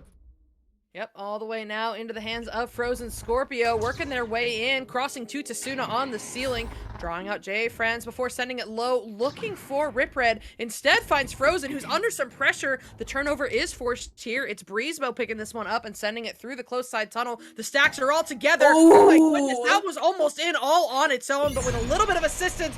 Oh no, you hate to see it, but points are points, and that will be another 2 for the Ninjas. Another 2 indeed. That was Tasuna getting a hand on it, but not enough for the game to register the save there, and the points go into the hands of the New Haven Ninjas off a little bit of juking around the side of that clock there to get it in the goal. Yep, great work. Points are points, and that's another 2. But here comes Mulberry looking for an answer of their own as Frozen Scorpio sends this one all the way through. Easy interception here for Breezebo, who sends it up to Jay Franzel. Jay Franz looking for the relay forward. Oh no, takes a bounce back into his own hand. All part of the plan to get this one up to Bloop to create this one-on-one with the goalie here, driving in and finding it for the 2. Loop with another one here. I mean, absolutely incredible. New Haven Ninjas definitely seeming like they have found themselves here a few minutes into this first quarter here. While we are, he must have said like 20. Yes, indeed, Juicefer, he did. But yeah, New Haven Ninjas definitely working to find their footing and kind of get their play back, as they did seem like they were a little bit disorganized coming into the first quarter. But definitely now doing exactly what we know and love of this team. Yep, absolutely. It's Mulberry working this one forward. I mean, specifically Rip Red. He's going to cross this one. Oh no, a little bit off on that bounce, but Tasuna will get there first regardless. Doing some moves to keep it away from Bloop to hit the reset to Rip Red and then back to Salty Raccoon. Salty now sending this one forward, looking for that bounce up to Tasuna. Doing some moves, finds Rip Red in the bubble, moving off the boot, driving in. Oh my goodness. Great work there from Rip Red. Yeah, great work indeed. Finding that placement there for the disc to get 2 points on the board. And just a great setup there for this side of the Mulberry Reverb to get some points here, slow down the scoring of the New Haven Ninjas and break that momentum. Absolutely. I mean, that is going to be the key right here. They're keeping it within reach at a 6-point differential, but they have got to stop the momentum, and that is not how you do it, as Breezebo finds another slap too. Breezebo looking at the disc, rolling up around the wall, does have a defender right in front of them, and makes the wise decision to quickly slap it into the open goal for 2 points. And they are still able to capitalize on that look-at bubble, even with an intense 1v1 there. Indeed. So now, under 1 minute remaining left here in this quarter, it's Frozen Scorpio sending it back to Salty Raccoon. Salty now dishing it back to Frozen. Frozen driving in, finds the low option. It connects with Rip Red, doing some work on the floor. One final cut, back to Frozen. And there we go. Mulberry Reverb has another 2 points here. Another 2 points indeed. Time is ticking down on the clock for this first quarter here. We will only have a few seconds after this joust kicks off. But Rip Red with an incredible game sense tonight here, Sai. Definitely can see in their play that they are on point with their arena awareness. Yep, absolutely. Oh my goodness. One final march here from Mulberry Reverb. They're working the way in, but Jay Franzel gets there first, sending this one through. Oh my goodness, what a clear lane. Maybe even a shot lane off the backboard. Not quite going to be on, and that will end us off here in round 1. It's going to be New Haven Ninjas taking it 14-8, and we will talk about that round right after a word from our sponsors. One American with a burning desire to save the world from high prices. He is the stuntman that saved the world. A man that brought the world together because of his love for Honda. One man with 4 wheels strapped to a parallel twin engine. The stuntman that saved the world. Get your favorite Honda motorcycles, ATVs, and side-by-sides today at Holzhauer Pro Motorsports in Nashville, Illinois. And we are back, coming in for the second quarter, hot and heavy for the last game of the night. 6-point game between the New Haven Ninjas and the Mulberry Reverb, with the Ninjas out on top. Over to you, ladies. Tell us about what you guys saw first quarter. A pretty aggressive play so far from both teams.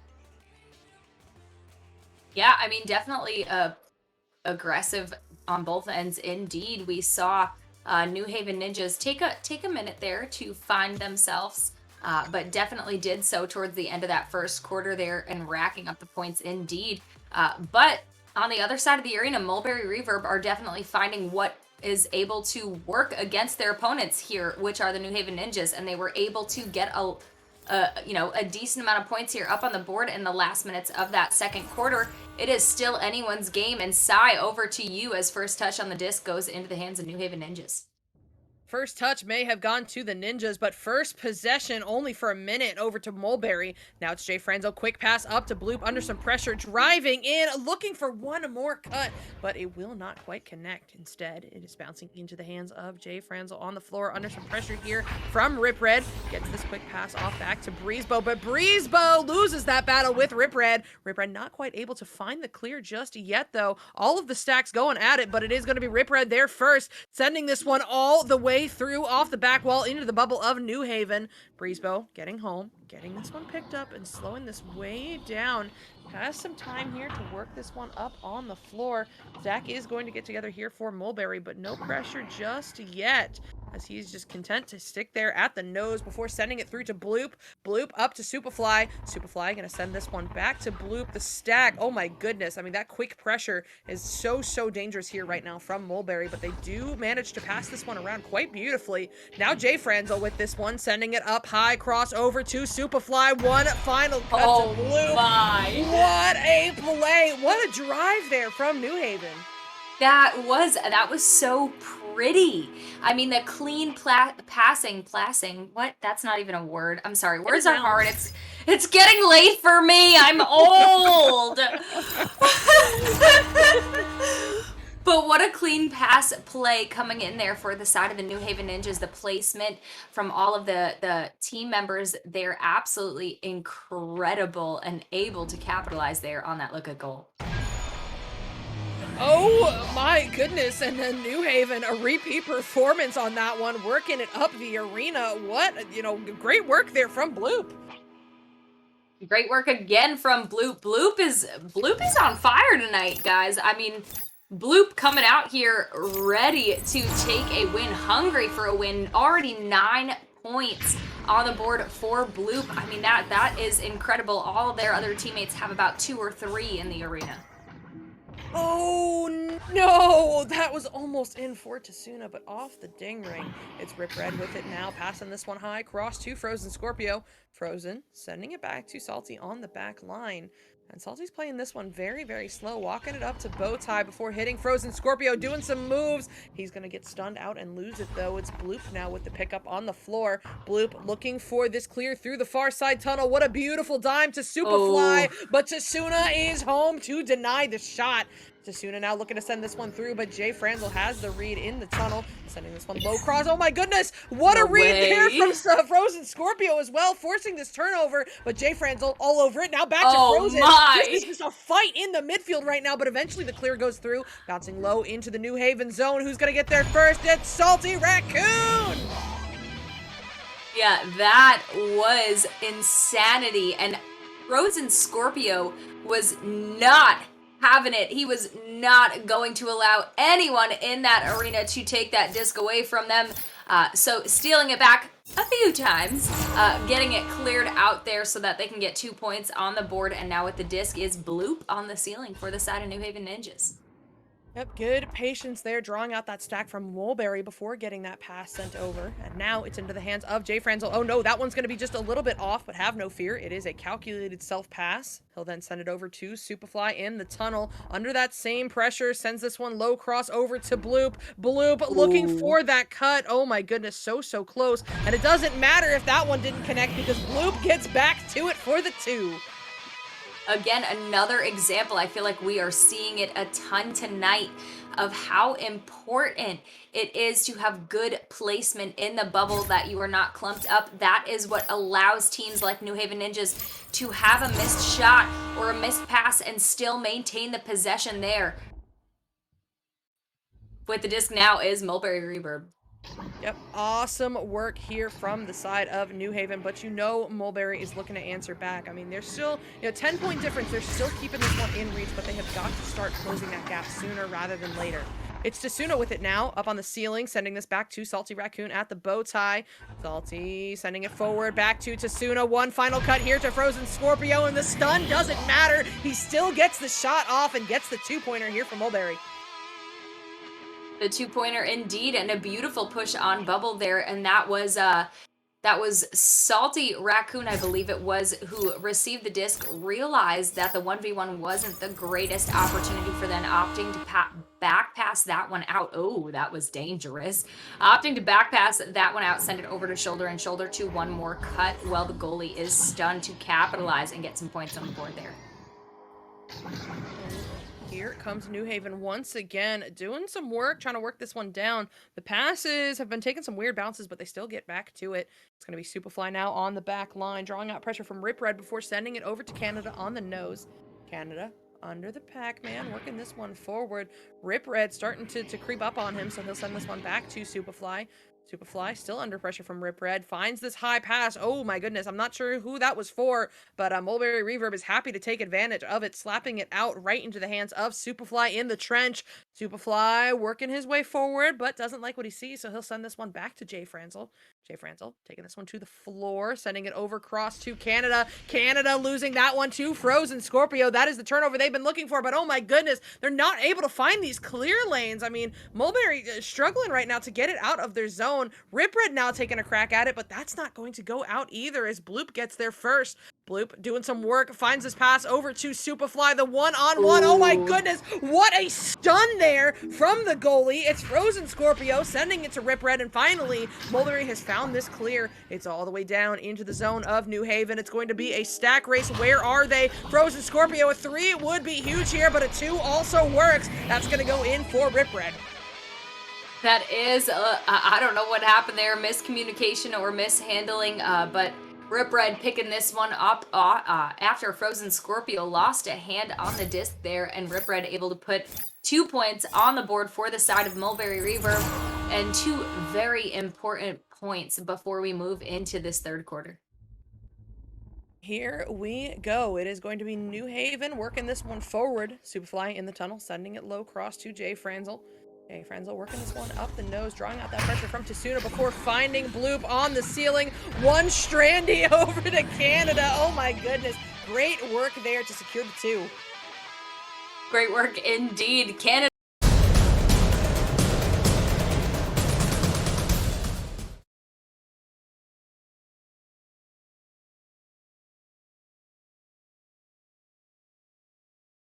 of the New Haven Ninjas. Yep, good work there. 30 seconds remaining. Both of these teams looking for just some final points here before the end of this quarter, and maybe it'll be Bloop as he works his way into the bubble. Salty Raccoon trying on that one, but Bloop finds the points anyway. Yeah, Salty Raccoon choosing to opt for an aggressive push out of goal there to try to get Bloop stunned and the shot off the mark, but unsuccessful. Bloop is able to get that one off and get 2 points on the board. Yep. And that will do it here for round 2 for the first half of this final game. It is going to be New Haven Ninjas on top 24-14 over Mulberry Reverb. And we'll break it down for you right after a quick word from our sponsors. Harley-Davidson builds bikes that are meant to ride. There are vehicles your parents would recommend you drive. Then there are the motorcycles your crazy uncle who gave you fireworks for your birthday tells you to ride. You wouldn't want to let your uncle down, would you? If your need is speed, chrome, and custom paint, check out all of the new and pre-owned bikes at Greenmount Road Harley-Davidson in O'Fallon, Illinois. Don't let your uncle down. Get to Greenmount.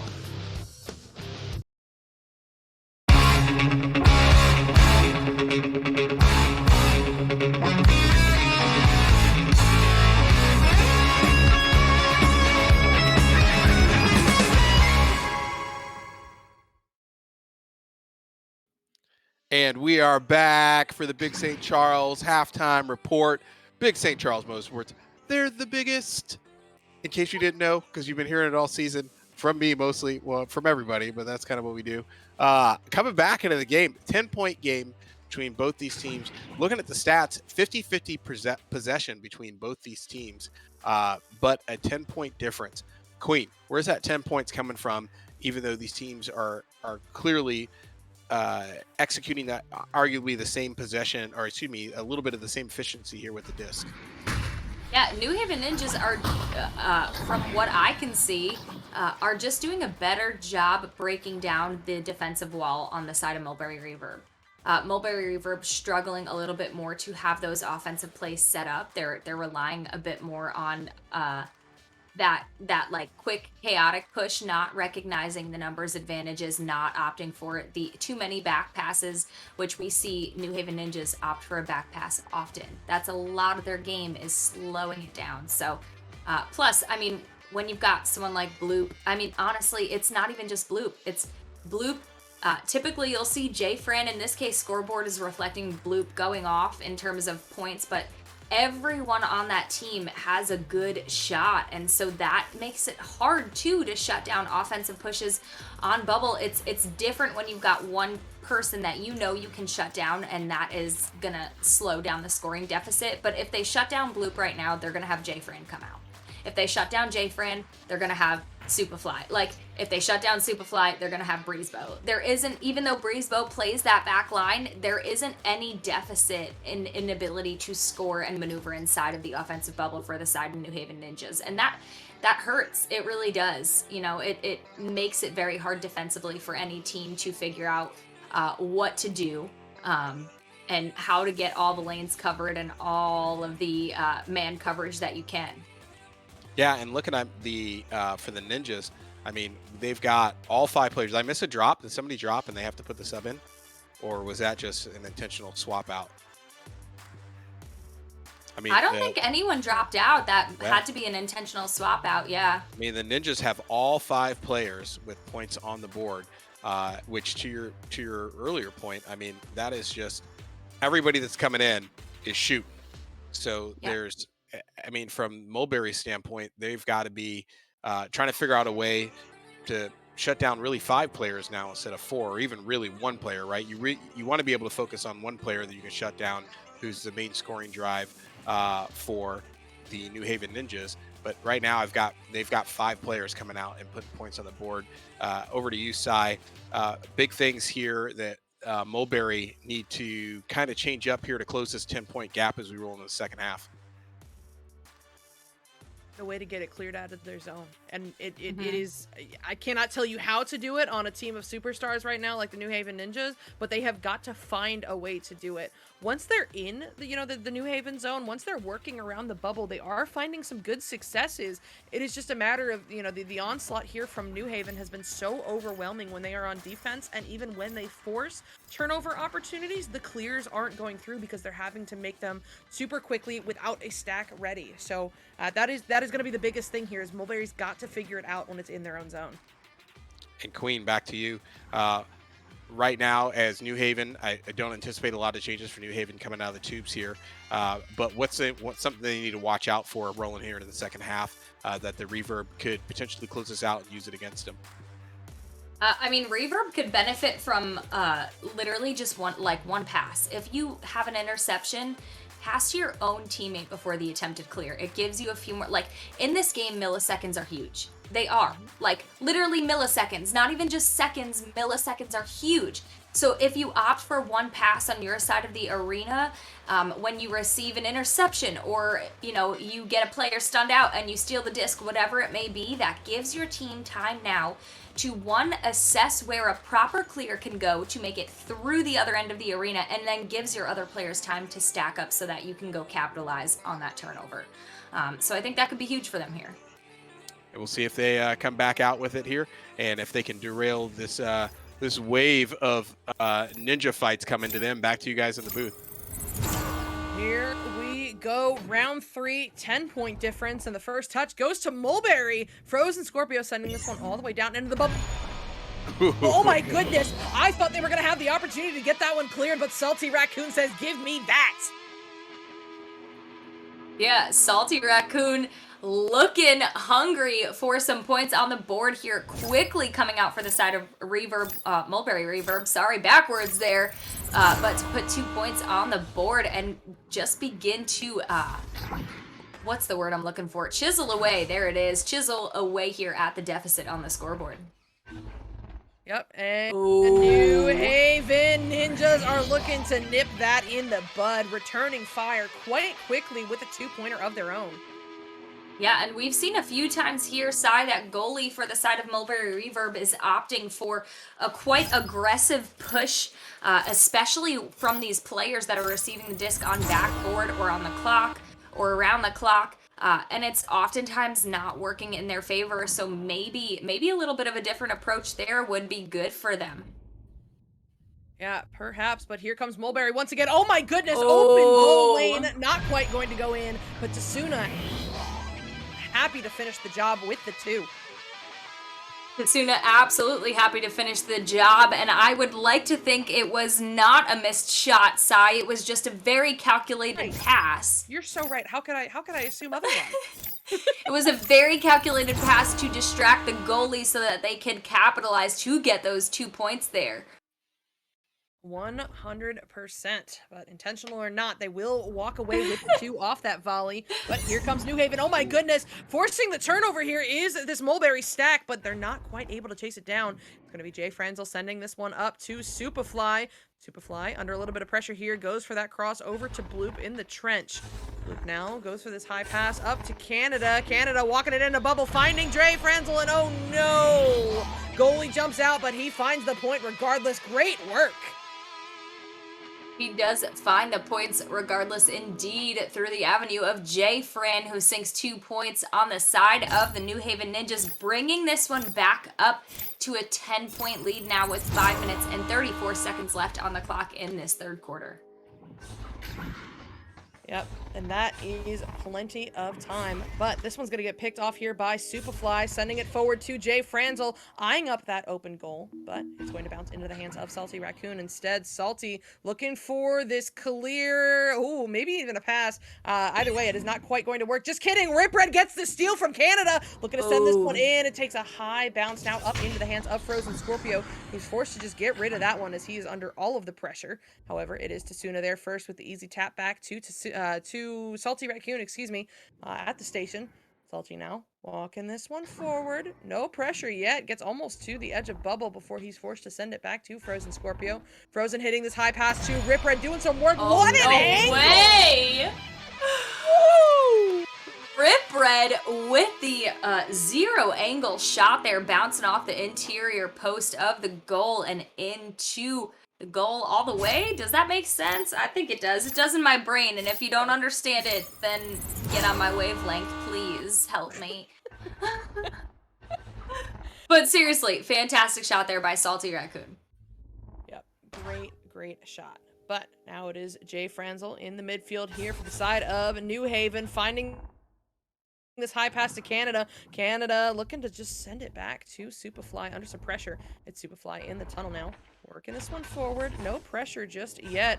Now sending this one forward. Pass to Jay Franzel is good. Jay Franzel under some pressure here from Tasuna. I mean, Mulberry doing a good job of keeping them on the back line, but they've got to force a turnover or else it's going to be Bloop in the bubble working his way up. Somebody's on him. He gets the shot off, but it is going to go off the ding ring into the hands now of Rip Red, who looks for this quick clear, but Jay Franzel has that one red. He feeds it right back to Bloop on the boot, doing some moves, drawing out this defense, looking for an incredible bounce there, but not quite going to work out. Instead, it is now into the hands of Canada, who gets it back to Bloop.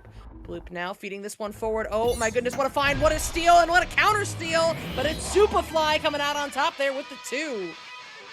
Yeah, fantastic job there by the New Haven Ninjas. Mulberry Reaver putting up a great fight there defensively, but ultimately it is the New Haven Ninjas stealing that one back to put 2 more points on the board, and still a 10-point game here. Still a 10-point game, which, I mean, Mulberry's holding it pretty consistently at the 10-point mark right now, but which is good. That is good progress, but they have got to find a way to stop going so back and forth right now. They have to close the gap, and that's not how you start it, as Jay Franzel gets a great steal in the midfield, sending it over, cross to Supa. Supa sending it back, but Frozen Scorpio is there. He'll get his pocket picked by Bloop. Bloop working his way in from the shield. Oh my goodness, everybody home, but it does not matter. He gets the 2. Ridiculous there. Bloop able to pick that one up after a little bit of a fight for the disc there, walks away with the possession and brings it in himself from outside the bubble for 2 points for the New Haven Ninjas. Yep, great work there. Re-extending this lead to 12, and oh no, Bloop all over it once again, forces the turnover, and there's going to be 2 minutes left as Bloop sending this one forward to Jay Franzel. Jay Franzel going for oh my gosh! Which actually saves the points. Oh man, quite the windup for sure. It was Jay Fran doing a little bit of arm spinning to very gently place that one in the goal for 2 points just after being stunned out, and a great push there and interruption by the New Haven Ninjas. Yep, great work there, and they are on a roll once again. It's Jay Franzel in the tunnel looking for this floor shot. Oh my goodness. Oh my goodness. Taking one of the most unfortunate bounces off of the ding ring I have ever seen. No way. And then the steal, and then the counter steal, and then Jay Franz on it once again. No way. And then Jay Franzel. What was that? Wow. I mean, how do you even explain that besides, like, that is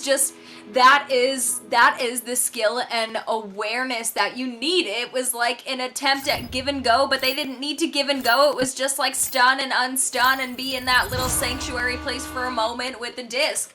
Absolutely incredible job capitalizing even in a chaotic moment there.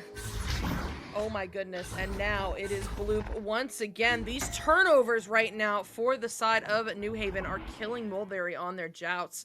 Mulberry needs to find some points rather quickly as they send this one all the way in. Oh my goodness, Ooh. off the shield. Very, very close there to finding that lane, but not quite.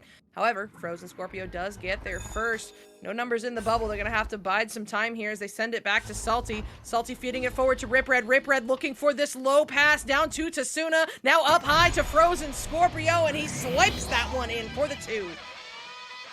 Swipes it in front of the goal in the top pocket. Goalie is pulled out of the goal there, and Frozen Scorpio is able to get those 2 points on the board for Mulberry Reverb. Yep, great work there. And some very, very needed points here as they're about to go into this final round. And we're going to talk about that some more, but first, our sponsors.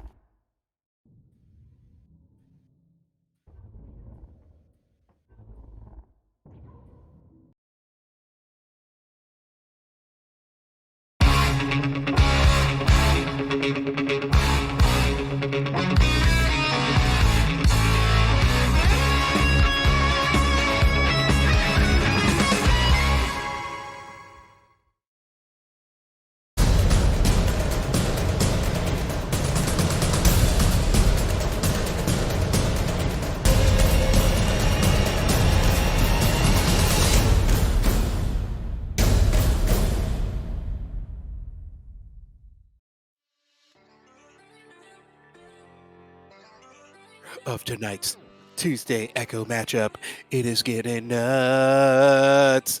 We've got the Ninjas versus the Reverb. 14-point game. Was a 10, now 14. Was some back and forth, some craziness. We've seen some magic happening. We see some dancing. We've seen a little bit of just kind of Echo Suave rolling around. You can write that down. Echo Suave, that's a thing. Suave. Echo Suave. Like when you do like the spins, you're doing like some magic moves. And it gets crazy. I like it. I actually love it. Yeah, about 100% more of the things that you need to shake me in the arena than you really need. But back to you guys for the fourth quarter. Take us home. All right, here we go, and an immediate drop from the side of New Haven, but it does not slow them down as Bloop gets the first 2 points here in this round. Yeah, again, New Haven Ninjas coming out swinging here. They are hungry for this win. Getting 2 more points on the board is Bloop, but Mulberry Reverb are eager to respond and have an opportunity to do so here. Will they be able to adjust their rollouts here and capitalize? Oh, no. Oh, I thought that goal was open. Goalie was hiding. Don't listen to me, Sai. Take this over.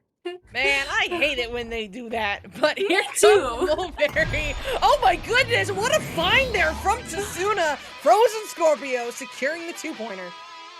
Frozen Scorpio hanging on the bottom of that goalpost there, so the pass from Tasuna looks like it is a missed shot. Goalie can sit casually, but no, because that is Frozen Scorpio who sinks that one in the bottom pocket for the 2 quickly just off that goalpost. Great work, but here comes New Haven. It's Bloop in the midfield now, feeding this one forward up to Jay Franzel under some pressure. Oh my goodness, gets rid of one, driving in, but then decides to back it out as, oh no, he's lost tracking! He's just got to get rid of it, and Tasuna will take advantage of it. Tasuna now sending this one forward through the tunnel, bouncing off the wall up high in the bubble. Looks like it will be Rip Red there first. Rip Red with some numbers, goes for the bounce on the stunned out goalie and gets the 2.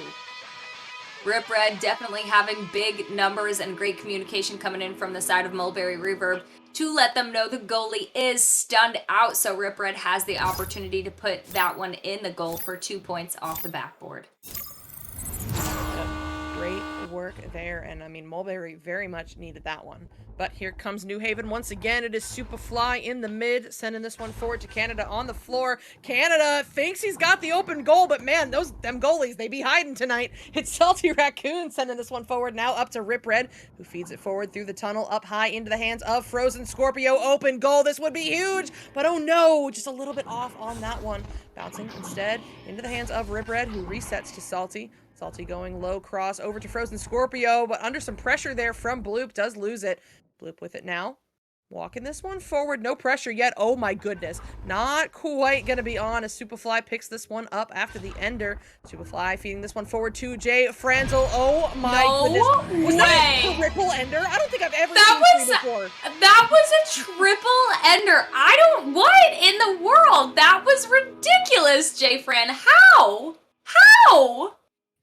One thing better than one ender is 3 enders. That is my only analytic, I don't know what I'm saying anymore. That's my only input is how, Jay Fran. Very high-pitched. How? Oh my goodness, and New Haven looking to do it again here as they are down in the Mulberry zone, but this one's going to be picked up now by Salty Raccoon. Salty looking for Rip Red. It does connect, but under some pressure here from Bloop. Man, Bloop has been all over everybody, but he will not get that one as Tasuna takes that one away, sending it through the tunnel now into the hands of Canada. Canada feeding this one forward, looking for the, ooh, yes, maybe calculated pass? I don't know. Either way, it's Bloop now to Jay Franzel, and Jay Franzel, oh my goodness, off the ding ring, a very rare miss there, and Frozen Scorpio looking for the clear, but Canada is on the back line to send this one up to Superfly at that cross side ghost. Now it's Bloop, oh my goodness, 3's on goalie. Is there anything this man cannot do? No, I mean, I will tell you this right now. I got to sit and talk last night with Superfly and Bloop in regards to their plans here with the New Haven Ninjas, and they've got big goals here finishing out this season. So I am not shocked by their hunger in the arena here tonight, because I did get to talk with them regarding it, and I will tell you right now, Sai, they want to take this one home. Yep, they absolutely do, but Mulberry has something to say about it there with that goal. Tasuna to Salty Raccoon, and Salty gets the 2. The 2 indeed. Salty Raccoon putting that one in there off of a pass from Tasuna to get 2 points on the board. I don't think they technically have time. I don't actually know. There is a possibility here, but they're going to have to hustle a bit if they want to take this one.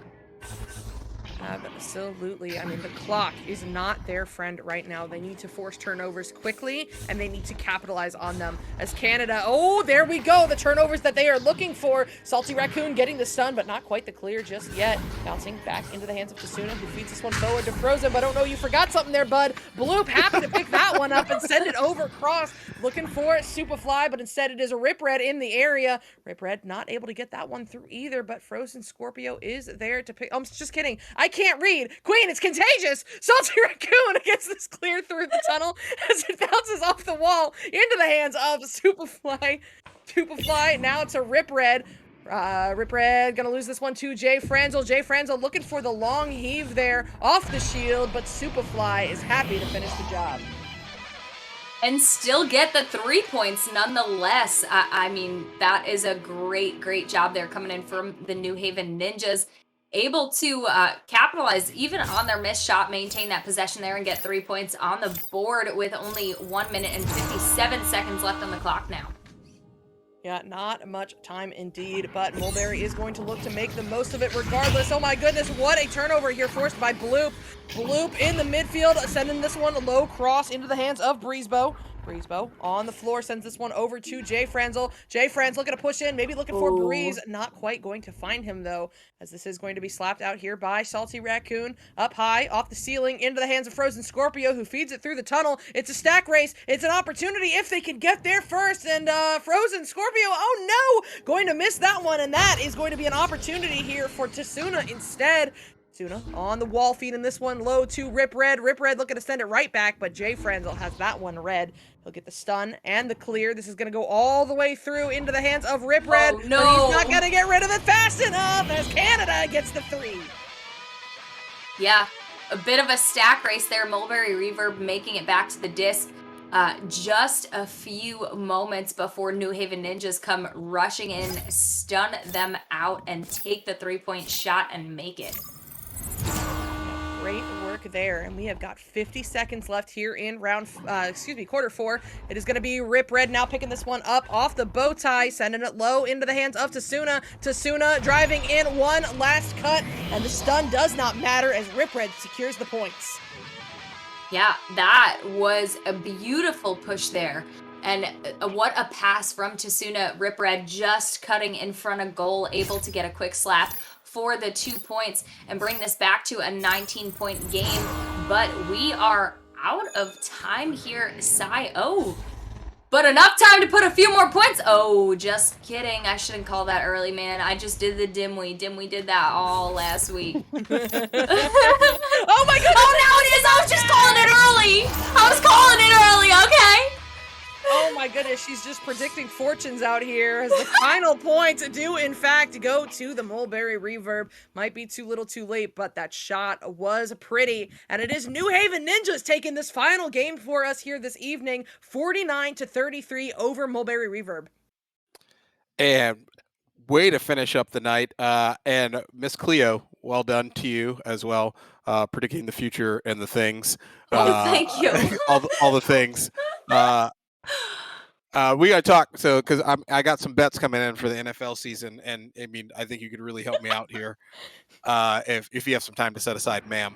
But an amazing game here, and big things here. New Haven Ninjas coming out 10-2 off of this win here, and really securing their spot here for the playoffs, rolling in the last couple weeks of this regular season. And tonight they just proved what they've been doing really all season, right? That they've got something really special figured out. I mean, they lost their first two games of the season, and they've been on a winning streak ever since. And so now rolling into the last few weeks, big things that you guys saw from New Haven and from Mulberry. We'll start with you, Queen, this round. Yeah, I mean, Mulberry definitely struggling with the clears. That's a huge one. Whether they gave it away or it just didn't actually get cleared, they were given the possession back over after working hard to cause a turnover. And that is never what you want to see. When you get that turnover, you want to be able to have a chance to push goal. So that's a huge thing for them tonight. Probably the most layering one, honestly. New Haven Ninjas just, I mean, they're efficient. We see it week after week. It is hard to combat a team with this type of chemistry. Also knowing that Superfly and Bloop have played together before, so they came in with chemistry that a lot of the other teams don't have that advantage of. Because they knew one another, they had been playing together, they were ready to be rostered somewhere together, and it happened to be here, and it works beautifully in their favor. One might say they're ninjas with the disc. They are ninjas. Hey, sometimes you pick the low-hanging fruit. I mean, that's what you got to do. I would always do that. I'm too clumsy to climb trees. That's how people get hurt. Why would you do that? That's why. Yeah. That's why we're not living in caves anymore, because we learned that we don't have to climb trees to get food. So, moving on here, coming in the last couple weeks, they've got Toronto lined up in Frisco. The Sai, over to you. What do you foresee in those coming up here games for Toronto and Frisco for the New Haven Ninjas? Oh man, that is. Let me clear my schedule to make sure I'm casting those. Those are going to be some barn burners. Those are going to be fantastic games because all of those teams, have heavy hitters, great positioning. They have had the opportunity to gel for a while. And given what we just saw from New Haven tonight, that is going to be a toss-up. Yeah. And well, guess what? You guys can find it right here on Nepa TV on the Twitch channel. And we will obviously be airing those games. You're not going to want to miss it. For Mulberry, they've got Vancouver and Scottsdale lined up here, coming out of this 4-8. Big things that, I mean, obviously they were playing the New Haven Ninjas tonight, right? Wasn't a total runaway, but they obviously were playing a very high caliber team tonight, but they're rolling up against Vancouver Lightning, the Scottsdale Slither, who were just tied for second here in the conference rolling in the night. What big things are they taking out of that game rolling forward that are really going to help them against those last two games of the regular season?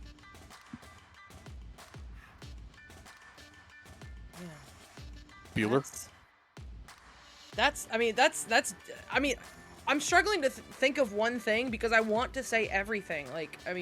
New Haven was just on fire, and in terms of Mulberry, they're everything, man. They have everything to learn from this game. And I really hate that answer because that is so generic, but it is the truth. On the side of New Haven, their positioning was on fire, and I hope they continue to take that into other games, because not only were they shutting down clears, like Queen said, but they were also shutting down those rollouts. On the other side, though, Mulberry, I hope they watch this VOD and they learn from that. I hope that's what they take out of this game, is they realize where the breakdowns in their game are, and they're able to adapt to that, because both of these teams on paper are fantastic. I think it is just a couple things that New Haven did right over Mulberry that highlighted the key differences. There you have it. Queen? I mean, I have to agree with everything Sai said, is that, like, this is the perfect game to go back and watch. These are the games when you face a team that is at a caliber that New Haven Ninjas is at. This type of loss can take you two directions. It can either defeat you mentally and you never want to watch it, or you can be strategic about it and you can break down both the play of New Haven Ninjas. What were they doing? How do we combat it? What were we doing wrong? What were we doing right? What can we do more of? What should we do less of? And it's just an opportunity for them to do that. And you know, with the way that meta is in the game, because it's ever evolving, it's ever changing, there's things that we don't even know about that are going to come into play in 6 months and be some sort of move or meta that's built around it in Echo. It just is. That's it. You have these big brain players that are able to establish something new inside the game, and so there isn't ever a right or a wrong answer. It's just how well can we execute them, and how can we find what works here for our players, because everyone gets to customize their own play style. So it's hard to say one exact thing that Mulberry Reverb can take and push forward, but more so take the whole thing, take the whole picture and utilize it to your advantage. There you have it. And what you've all been waiting for, the Holzhauer Auto Motorsports Stuntman Award, Player of the Game. Who you got? This one's so hard. Can you go first, Sai? Because I'm stuck between two. She's gone first like every game. Oh my gosh. I like to go second. 2 is my favorite number. All right, Sai, you got it. Listen, First night on the cast, get put on the spot every time. That's okay. I mean, I thought you guys said you were friends. We are. But she also knows me. Listen, I mean, there's 3 players here that stick out in my mind, but I will get to the top one last. I mean, Rip Red on the side of Mulberry Reverb, really holding down the midfield, keeping the side of New Haven from moving up into the Mulberry bubble to buy some time for his teammates to get home. Several times he is the one that disrupted a lot of potential numbers advantage situations. He also killed it in bubble, getting it where it needed to go on offense. So I have to shout out Rip Red there. Superfly, do you see that number of assists? 8 I know. Assists. That is insanity. I mean, Superfly is one of those people, you put him at the bow tie, he sees where everybody is, and he visualizes the 3 passes that it's going to take to get into the goal. Great work there. But Bloop, man. Bloop all over everybody tonight. How many turnovers did he force? I know that steals number only says 3, but there is no way that is correct. How many joust advantages he disrupted, how many plays he created by himself in the bubble, opening up opportunities there for them. I mean, I just hats off to Bloop this evening, and it's got that has got to be my pick. Bloop and Queen. Yeah, I have to say my toss-up was honestly between Supa and Bloop, and literally for the exact reasons that you named. Superfly, 8 assists, making it happen in bubble, and like, I mean, if you were to go on the low end, 8 assists at 2 points, 16. So 16 points contributed to Superfly just off of assists at a minimum. Not to mention if any of those are 3s, it's higher. Like that awareness, that ability to not play selfishly and say, hey, I don't have the best look at goal right now. I don't need the points on the board. This person has a great opportunity, and send that to them. It takes a lot. And then to have that decision-making ability in seconds, because, you know, the game's moving very fast. Just fantastic. Absolutely fantastic from the side of Superfly, but I do have to go with Bloop, because you're right, Sai, it was continuous throughout the cast. That Bloop was stealing the disc, definitely not registered at all enough. Once I started to look down that stat line for Bloop, I was like, there's no way because so many turnovers came from Bloop stealing that disc or intercepting a pass, but the biggest one was those steals, able to get, whether it be a leech off in the steal or coming in from a stack in the steal, or the like steal coming in from Jay Fran and Bloop, you know, fighting against Mulberry Reverb. He just did an incredible job. So for me, I have to agree, it is Bloop, but with a huge honorable mention to Superfly, because they both played fantastic. There you have it. And Bloop, congratulations to you, walking with the Stuntman Award. And good shout out there to Superfly, who's doing some amazing work. Great game to both teams. And thanks for joining us for tonight. That's going to wrap it up for us. Don't forget to join us tomorrow for Week 12. We've got our pro lineup. Wednesday night, we've got Florida Laser Sharks versus Nashville Legends, Echo Club Kansas City versus Chicago Wizards, and the St. Louis Samurai versus the Dallas Knights. Coming in another week of hard-hitting Echo action as we get into Week 12, coming up on the playoffs. And as always, thank you to Focus for running the cams tonight. Queen, as always, a pleasure casting with you. And Cy, welcome to the team. Super happy to have you. And I know we'll see more of you. And can't wait to cast with you again. Excellent job tonight. I know everybody in the chat loved it. I definitely enjoyed it. And thank you, everyone else, everybody out there in the chat for watching and joining us, as always, here for plenty of Echo action. We will see you guys tomorrow. And I wish I had bought those smoke pellets that I saw on Amazon, because I would drop them right now and like make ninja smoke and then just bounce, and it would have been dope. But I don't have those.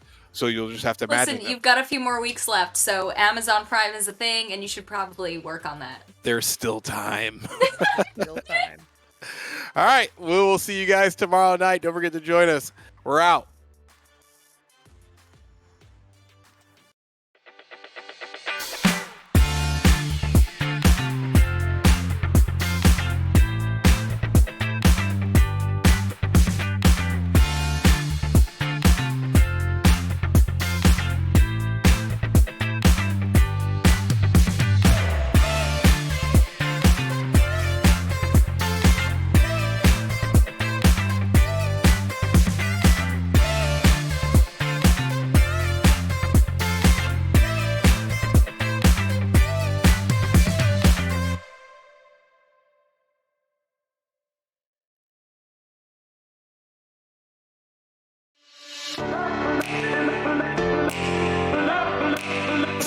Love.